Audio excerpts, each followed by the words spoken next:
This is X.A. Anderson. Welcome to the Principle Podcast. Today, we're going to talk about something that's super, super important. It's about Jesus Christ. And, many of you know that I'm a huge fan of C.S. Lewis. One of the reasons I'm such a huge fan is that he was a very, very intelligent person.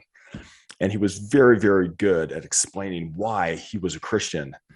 And one of the other things is that, people who don't believe in God, often C.S. Lewis kind of makes him uncomfortable because he's so good at explaining. I haven't seen anybody able to refute his logic and his arguments, even though I have seen some people send some cheap insults his way.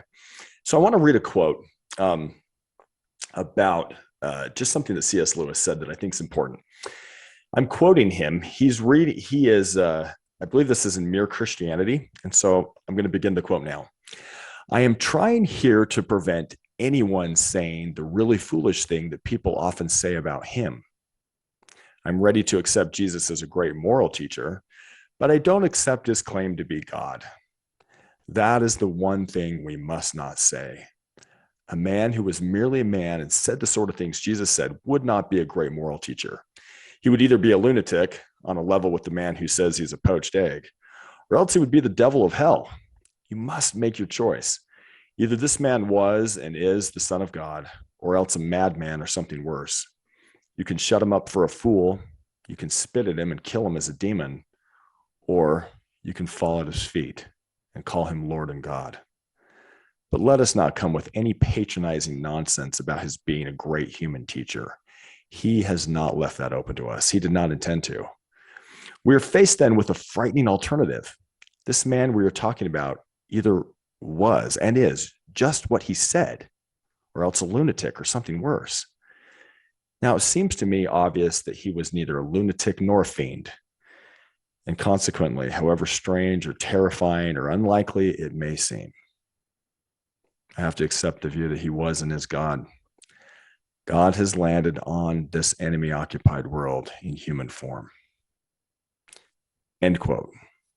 Now, when C.S. Lewis said enemy-occupied world, I want you to know, I don't believe that humans are the enemy at all. I believe that division itself, the hate, the bad things we see are actually the things that are the enemy.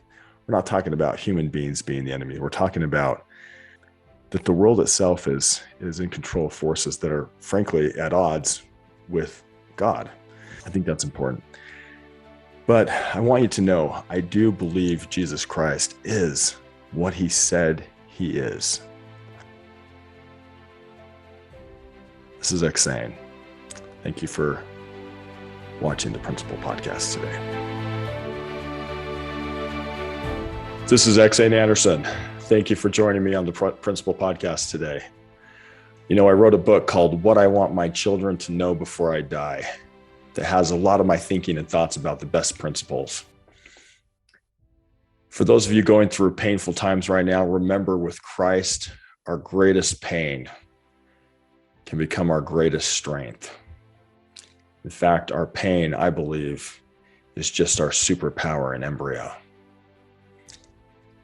And remember, no matter the question, love is the answer. I love you as much as I can for not having met you in person. Thanks for joining me.